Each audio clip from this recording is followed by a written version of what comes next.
There is something so joyful about riding a carousel. Simply hearing the music play can quickly transport us back to a simpler, more carefree time.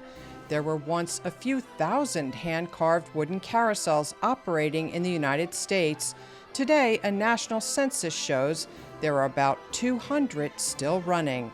There's good news in Seaside Heights, New Jersey for historic carousel fans, where a lovingly restored wooden carousel is delighting riders once again after nearly being auctioned off piece by piece.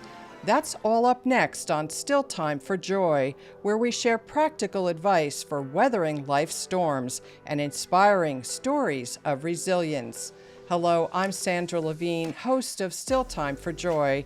My guest today is Barbara Fahs Charles, a carousel historian and co-founder of the National Carousel Association. Welcome to the show, Barbara. Thank you, Sandra, and delighted to be here. I am so delighted that the carousel in Seaside Heights, New Jersey is up and running again. I rode it as a child. My husband and I took our daughter there and had wonderful times there. How significant is it that the Seaside Heights, New Jersey carousel has been saved and restored? It is really important and wonderful.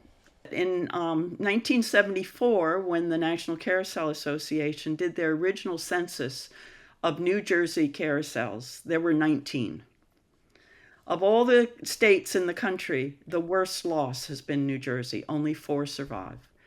And the Seaside Heights one is the only one that I saw in 1971 when I drove up the coast and took lots of pictures that is still operating. And so it's been 10 years since they were going to auction it off, and the town has rallied, and it's fabulous. And I was riding it 2 weeks ago when they dedicated it. So tell me about some of the figures that are on the carousel that's in Seaside Heights. They were created by some of the masters. Seaside Heights Carousel is actually an interesting situation. After Carousel, the major firms really stopped carving because of the Depression and the death of William H. Dentzel. To have a new carousel, and after Prohibition, people wanted new carousels. The parks were lively again. They had to put together carousels from existing pieces, and the Seaside Heights Carousel is a classic example of that. The whole outside row of figures, I think almost all of them, were made by Gustav A. Dentzel's company or his son, W.H. Dentzel. They were the only two-generation firm in the country, and actually their grandfather had made carousels in Germany. Some of the figures are also by Charles Looff's company that was based in Brooklyn and then up in Rhode Island, but he also had carousels he operated down in the Philadelphia, New Jersey area. And the mechanism is by Mangles, who was a major Coney Island manufacturer. So it's one could call it a mongrel, but boy, we love it. And what are some of the animals on that carousel? I know there are horses. I believe there's a lion. There's a chariot. There's mostly horses. There's a great lion that we know is quite old. We know it was on a carousel somewhere. I don't know where, but I have the photograph. So there's lion, a tiger. There's a donkey. There's 2 absolutely charming camels. There's chariots. One of them's been made accessible for wheelchairs, and they have a great ramp, so that carousel is 100% accessible for everybody. And it also has a Wurlitzer organ, which is extremely significant. Tell me, why is that so significant? How many carousels about in the country still have their organs? Every carousel originally had an organ. Many of them had 2, so that, when the roll ran out on one of them, then they'd switch to the other one. Of all the carousels, we think about 200 or plus minus are operating. Only about 50 are operating with original band organ music, played by the band organ, not a digital tape. And so that's very significant. Tell me what you mean by the rolls. It's still using the rolls for people who don't know how that works. The roll makes the music, and air is forced through holes in the rolls into different pipes. I mean, that's sort of the simplest explanation. And so This carousel has a number of rolls. The operator has to change the rolls to get different tunes. So Wurlitzer, that made that band organ, put out the rolls also of different sizes for different size organs. What year do you think the organ was made, if you know? I think it's from the 20s. It was also fully restored by a master craftsman in Pennsylvania. And what is it about carousels that is so magical? I mean, the music is playing, the colors are bright, you're going around in a circle, it's nostalgic. Tell me, what is our fascination with carousels about, do you think? They're just a wonderful survivor, let's put it that way, of a joyous time. It's one of the few things you can do exactly like your great grandmother or grandfather did. They actually were adult rides as much as children's rides originally, and sometimes even had gentlemen's days and ladies' days and so on. They're just fun, but you're in the middle of your own little movie when you're on it. You can look, particularly a carousel like Seaside Heights. It's got all these decorations, it's got mirrors, it's got lights. You see your reflection as you go around. I mean, it's just amazing fun. So, you, as the co founder of the National Carousel Association, a group that formed in 1973, that's purpose is really to help preserve historic carousels. One would think that you have had a lifelong love of carousels, that you rode them constantly as a child, and that you're just so nostalgic about them, and that's what led you to your work. But that actually isn't the case. Tell me the story about how you came to live above a carousel and what that led to. Well, I needed an apartment. It was as simple as that. And I was working for a design firm, Charles and Ray Eames in Venice, California. And so I was looking for an apartment in that area. And I was at a party, and this woman said, "You know, my son Simon lives above the carousel on the Santa Monica Pier, and I think there's an empty apartment. Go see him." I got the apartment, and I lived above a carousel. It's the one that Paul Newman is operating in the Sting, but unfortunately he wasn't around. That happened after I left, for 3 years. So it was a fun apartment. What got weird is whenever I went to a party, people insisted on talking about their childhood memories of carousels. I had none. I never rode a carousel as a child. But I almost got so I wouldn't tell people where I was living because it would dominate the conversations. But eventually, I used carousels to learn photography. I kept a little notebook so when people told me about their carousels, I'd write them down. And 3 years later, I left on a 5-month trip to drive around the country and photograph them and document them. And that's what I want to hear a lot about. On your own, you were about 28 years old, I believe, at the time. Right. And you took off in your van, and tell me about that journey. It must have been epic. It was fabulous. Yeah, I just headed up the West Coast. So from LA, I headed up towards San Francisco. That was first stop, first night, and then on up to Oregon, carousels in Portland area, Seattle, across Seattle, Montana. I happened to be in Butte, Montana, opening day of the Columbia Gardens, and down to Utah, across Colorado. Caught up with a carnival that had a great historic carousel in St. Louis, photographed their teardown all night long, and then next morning got up, drove to Des Moines, photographed the setup, drove east, up the East Coast, just all over, had a grand time. But I had one epic day. Most carousels I ever photographed in a day started in Wildwood in the morning and went up the whole Jersey coast photographing 11 carousels. Yeah, great fun. But it was for one season. I mean, you knew the carousels would be operational from Memorial Day to Labor Day or so. So I went one last trip up to New England to get Crescent Park and Providence one more time. To me, the fabulous, fabulous carousel. And then I settled in Washington. Your journey started, however, because you really wanted to practice your photography more than a love of carousels. But by the time you had done a cross-country trip and photographed, how many carousels do you think you photographed? About 150. 150 carousels. Had you caught the bug by then? I love them, and I really want to save them. And what really interested me was how little I knew. I mean, it was like none of us knew anything. There was one book out by Fred Freed at that point. The only published material was Fred's book that had come out in 1964, and one Sunset Magazine article about the carousels up the West Coast. So I'd go to a carousel and I was learning. I was seeing things. I was seeing names of makers that I didn't even know who they were. It was great. It was very exciting. I understand your epic journey led to a big publication in the Smithsonian. Tell me about the article that was published. Summer of 1972, in July, I had a cover story. The trip back to Crescent Park paid off. The cover is Crescent Park. And then it's the center article. It's a number of pages. And they said, they're very interested in the article as long as I would also write about some of the Smithsonian figures. And so Smithsonian has some in their collection, and so they're also included, and I photographed those. So you co-founded the National Carousel Association, and it started in 1973.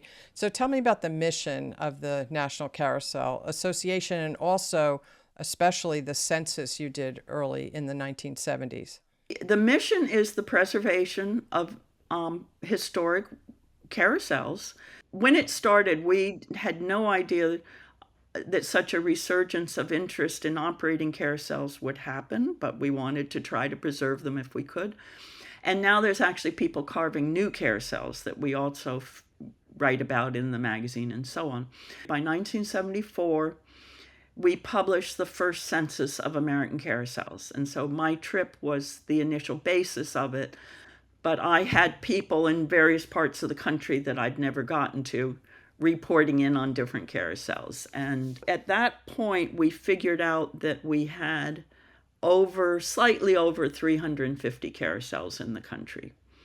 And unfortunately, since then, we haven't lost quite 50%, but we've lost 50% of the beautiful big wooden ones like Seaside Heights that are really sizable carousels. We've found some lovely smaller ones, but some of the great big ones. So in that sense, Seaside Heights is very important for being saved, as are a number of other ones that are terribly important.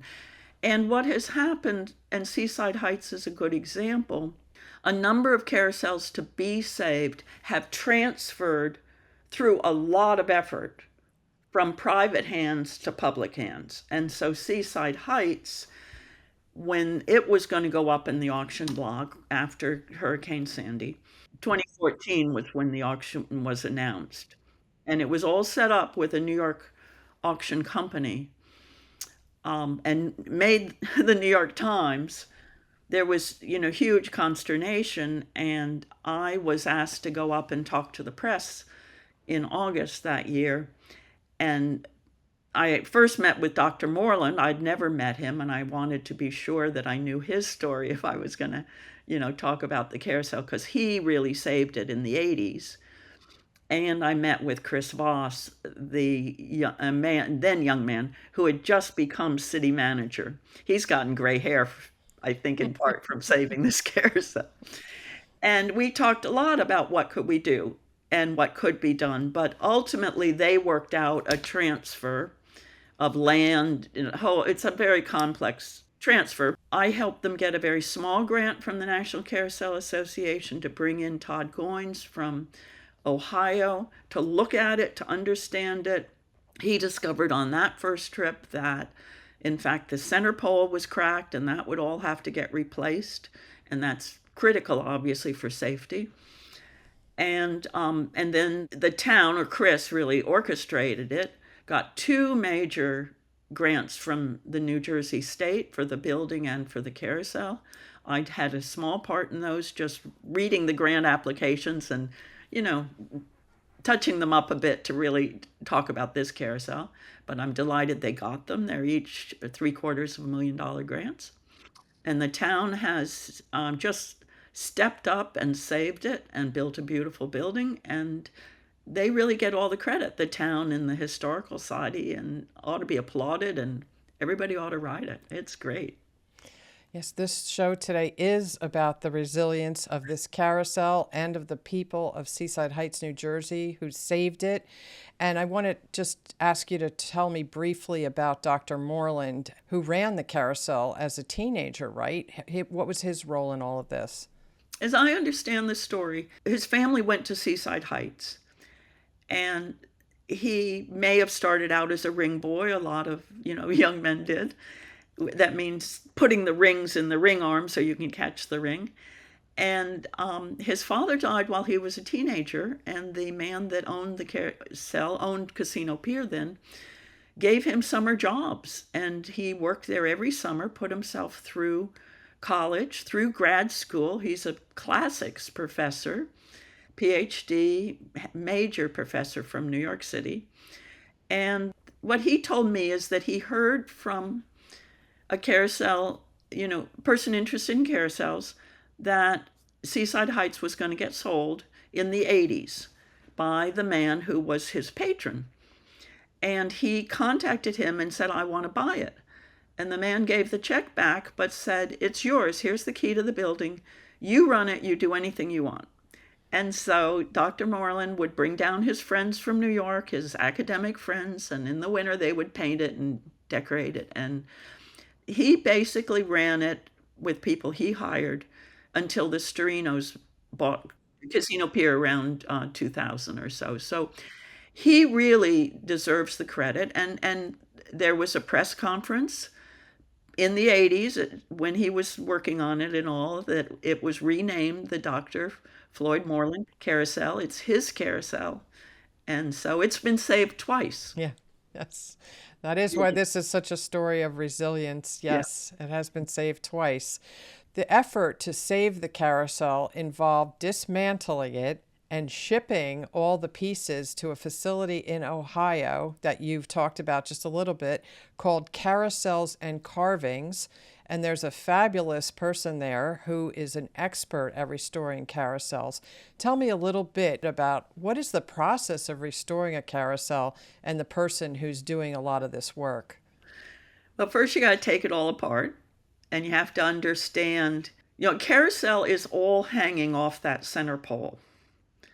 So the whole structural part of it is critical. And in this case, they had to replace the center pole. So, you take all the horses off, and then you take it all apart. Every piece comes apart. They were all set up, even if they were considered permanent park machines. They're all come in pieces. So then it gets shipped out there, and they replaced parts they needed to replace, but I think primarily just the center pole. The motors probably got certainly reworked and looked at. The scenery needed a lot of work. Over the years, things had been added to it, wacko horses' heads on the mirrors and things. And there were paintings up above that were original, but were not in good condition. And so out at Carousels and Carvings, they repainted those paintings, not over the originals. The originals have been saved, but painted them based on the same scenery. So you'll see the old ones there that always tend to be Germanic or European looking. And down below, the center house had been, quote, gussied up, but messed up, let's say, over the years. And so that all now has paintings of Seaside Heights. People from the Historical Society picked postcards that they wanted and did all of that. Horses and the other animals, any legs had to be repaired, touched up. There's still some additional painting they'll do, but the important part was getting it back, getting it operational again. The chariot's been modified, as I mentioned earlier, so that a handicapped person in a wheelchair can also ride the carousel like anyone else. It's a big effort. And Todd Goings is the person at Carousels and Carvings who does or oversees and does a lot of the work. And tell me about the NEA grant that the award that he won. Well, Todd is fabulous, and Todd has learned by working on the carousels, but he carves. He also knows how to cast gearing if they need to cast gearing. If there's breaks in the teeth of the gears, he knows every bit of how to do everything from beginning to end. He's really a Renaissance man. The National Endowment for the Arts each year identifies about 10 people who are preserving the artistic and cultural heritage of our country. So typically these might be somebody making a musical instruments or a Navajo weaver. But a woman from Todd's community who's very interested in heritage art nominated him several years ago, and we all wrote letters and wrote about Todd, and he received one of these 10 fellowships this year. So he'll get a financial award that's significant.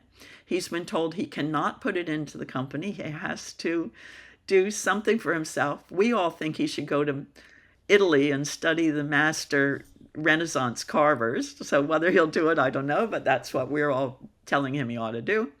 But it's a major event for somebody who hasn't studied with a live master. He's studied the master's works, but it's not a direct heritage the way some of the other ones. And he's very self-effacing. He won't brag about his work, but he is who he is. So, what do you think, Barbara, makes a hand-carved wooden carousel stand out from a carousel that may be mass manufactured or made out of plastic or metal? What is so special about the wooden carousels?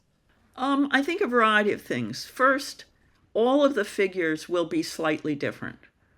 They certainly would have models. If you look at Seaside Heights, a number of the horses have the same position.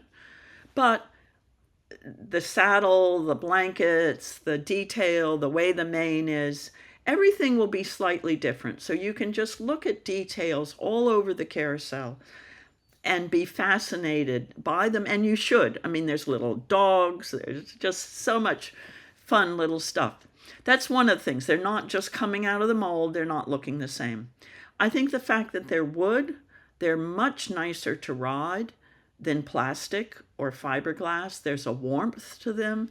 They tend to be bigger also. Just the figures tend to be bigger. It's a real hike sometimes to get up on it. And all of the scenery tends to be, I guess, to me, just more charming. It's more of a whole environment that has intrinsic value of all the little details, I guess, combined make this experience. I've read that people who are fascinated by carousels, who want them preserved, who love them, consider them a moving piece of art. That's absolutely right. And they were made by the master makers thinking of the whole environment. Meanwhile, they were proud of individual figures. And there's actually stories of some of the owners, I don't know, maybe in the Jersey Shore, certainly Coney Island, going into poker games, and a great figure might go up and they might lose it and it would move from one horse to another. But for the makers, it's the whole environment that they're making, as a Gesamtwerk, really. I mean, it's the immersive environment of the music, the lights, the music, the colors. The lights, the mirrors, everything. Yeah. You're in your own little movie when it's happening. Very nostalgic, very freeing. Brings you back to the innocence of childhood. I love carousels. In fact, I was just vacationing in Ocean City, New Jersey with my family, and my daughter and I spotted a carousel. We didn't really, I thought it was a wooden carousel, which it turns out it is. And that's what I wanted to do on my vacation, was ride the carousel. And so how many wooden carousels do we have left in New Jersey? I know you said there were, 19 when you first went up and down the coast? There were 19 in our survey. I saw 11 that one day. There are only 4 today. And one of them is in Ocean City, and it was moved there in 1972 from Pennsylvania. So Pennsylvania lost one, New Jersey gained one, but New Jersey had the worst loss of any state that started out with carousels. A few states don't have any. What do you think, if you can name it, do you have a favorite carousel? in the whole country? Do you have one that, are you allowed to pick one? I have one, and Seaside Heights would be right up there if they would get their ring arm going. They've talked about it. It's a game. You have to do it from the outside row, and an arm, after the music would start, an arm would swing out, and it has a ring. Rings go down that slot. They'll put in all iron ones, but there'll be one that'll be brass or quote gold. And if you catch the brass one, then you get a free ride. So to me, to be the perfect carousel, it's got to be big, one of the great old ones.